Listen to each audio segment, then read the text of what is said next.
Assalamualaikum and a very good day for everybody.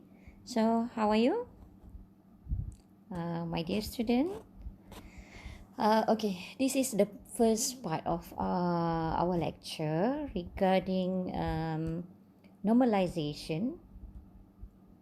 Okay, this is supposed to be in week 6 and week 7 for our normalization topic.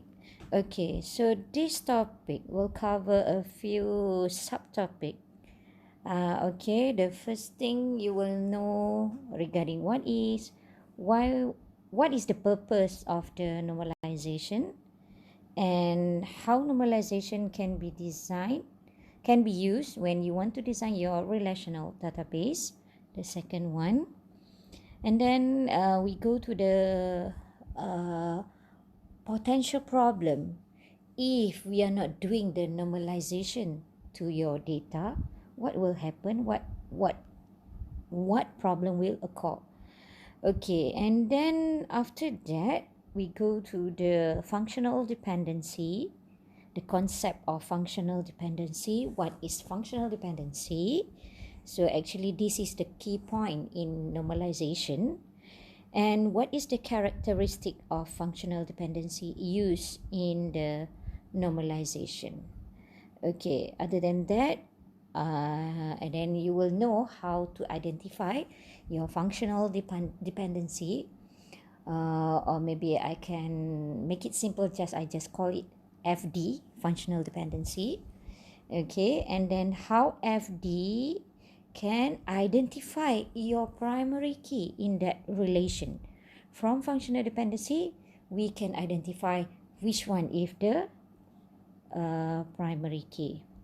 And then later, you will know the process of normalization itself.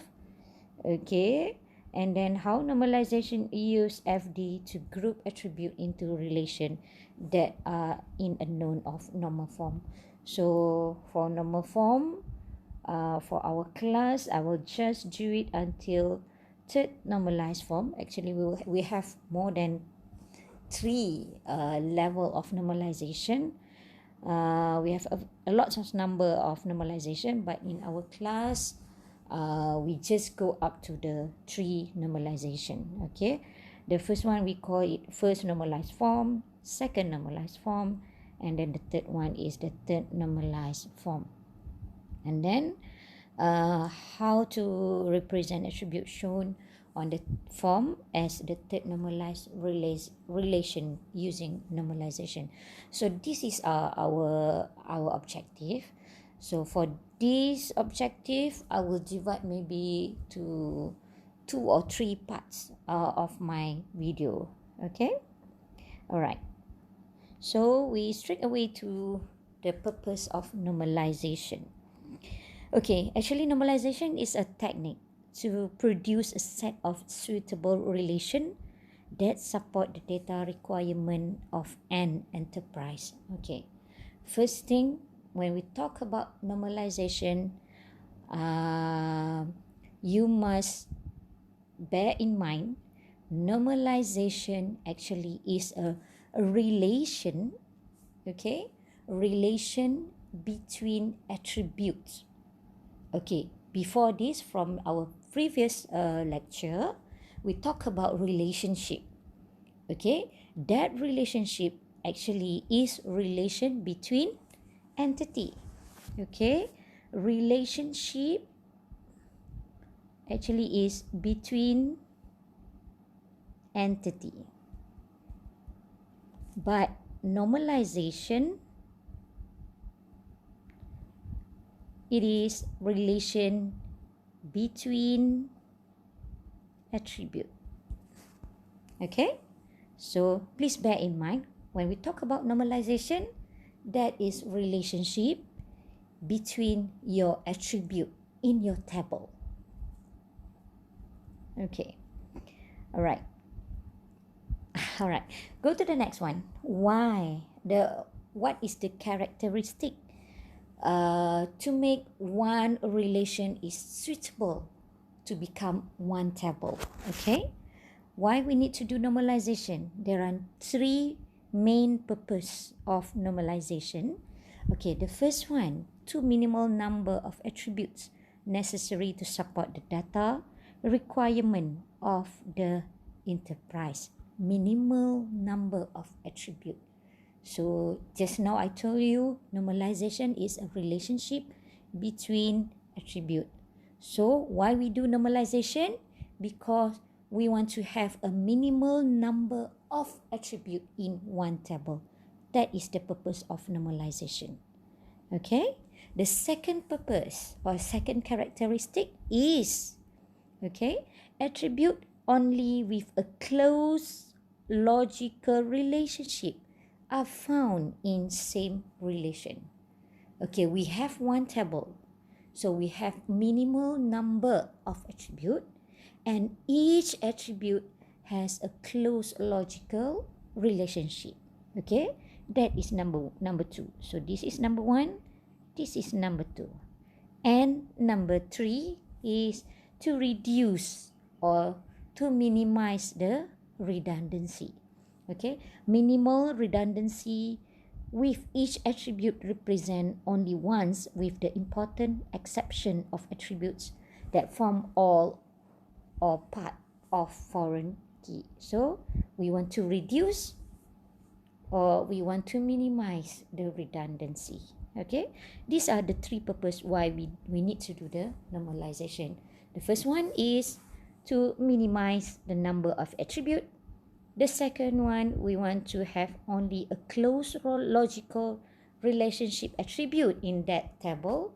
And the third one is to minimize the redundancy. Okay, next. Okay, this is the approach we use in our SDLC. Okay, here we have, okay, this is the approach one. Okay, okay, this is data source. Okay, this is data source. All right, so we have here, we have here first approach. So first approach is a bottom-up technique. We use normalization as a bottom-up technique to create a set of a relation. Okay, so here actually you have the data. Okay, you have the data from the data source and then you make it as a one big table. Okay, one big table, and then you do the normalization. You normalize. After you normalize until up to third normalized form, then you transform into an ERD. Okay, right. So after you do the normalization up to the third normalized form, once you have finished the normalization process and then you transform your third normalized form become your ERD. Okay, that is the first approach, meaning bottom up from the raw data, you make it as one big table and then you normalize up to third normalization form. Okay, and then you convert into the ERD. That is the first approach. Okay, while the second approach, okay, this is the second approach. Okay, so from data source, you create your ER modeling here. You already done your ER diagram here. Now you have your ER diagram. After you have your ER diagram, you use normalization as a validation technique to validate your ER diagram. How? Okay. From ER diagram, maybe you have 5 table, for example. Okay, you have 5 table, and then from these 5 table, you make it one big table. Okay, you combine all attributes, make it in one table. Okay, you combine it, all the attribute from those 5 table, make it one big table, and do the normalization up to the normalized form. Okay, and finally Also, you create your ER diagram, and then you just counter check with the previous one whether the first ER diagram that you draw, is it right, or you need to amend something. So you use the normalization for the second approach is just to validate your ER diagram that you are created before. So for our project, actually, you use the second approach. Okay, for our project, we use the second approach. Why? Because you already create your ER diagram in your PT1. The second part of your PT2 for your project is do the normalization. Now you want to validate your ER diagram, whether it is correct or you need to do some amendment. Okay, so that is the approach, how you use normalization in your database development. Okay, we have two approach, bottom up, which is the first approach is the bottom up.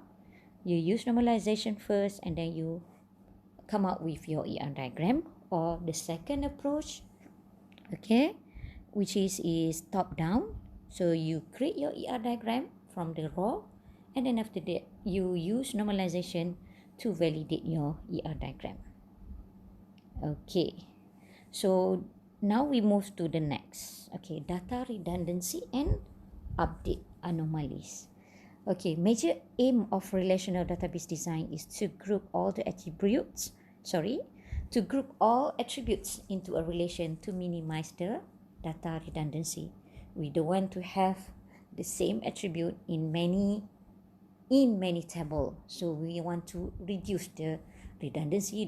That means you need to key in too many times in different tables. Okay. Potential benefit for implement database include update to the data stored in the database are achieved with minimum number of operation, reduce opportunity for data inconsistency. Okay, reduction in the file storage space required by the base relation to minimize cost. Problem associated with data redundancy are illustrated by comparing the staff and branch relation with the staff branch relation. Okay, we go straight away. Okay, we have three tables here. This is the staff table, this is the branch table, and this is the staff branch table. Okay, we can see here. Okay, if we have staff branch in one, okay, staff detail and branch detail in one table here. Okay, here first. Okay, you can see here. Sorry.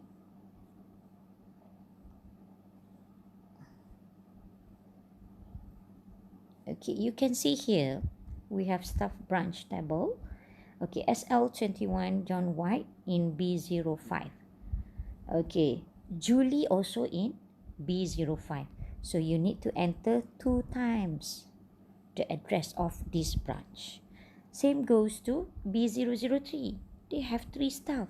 So you need to enter 3 times here the address. Okay. So maybe you can do some mistake, spelling mistake, or you're missing something.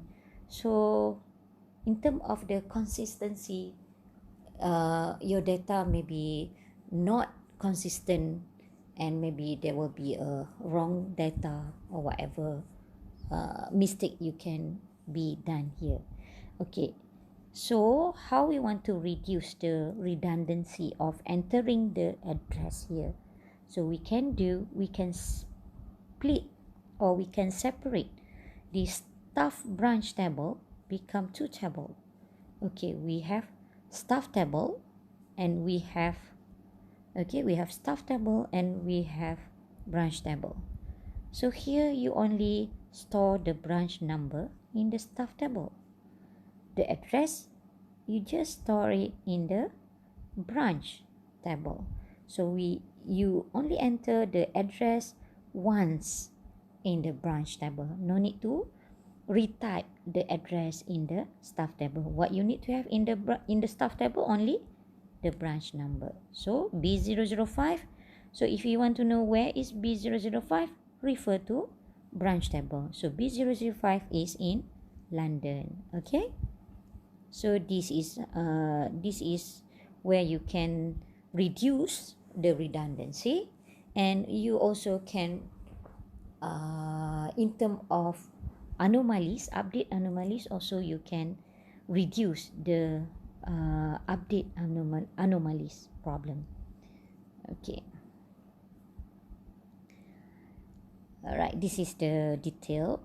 All right, relation that contain redundant information may potentially suffer from update anomaly. Okay, this is what we call update anomalies. Okay, update anomalies is, we have three type of update anomalies: insert, delete, and modify.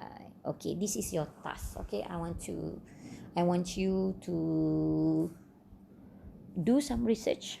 Okay, what is the all these update anomaly: insert, delete, and modification. What is insert anomalies, what is delete anomalies, and what is modify anomalies? Okay, you try to research by your own. If you have any question, you can ask me. Okay, I stop there first before I continue with the functional dependency. Okay, this is our part 1, and later I will continue with the second part, continue from the functional dependency for our topic normalization. Thank you. Anything you can ask me, okay, during my online session.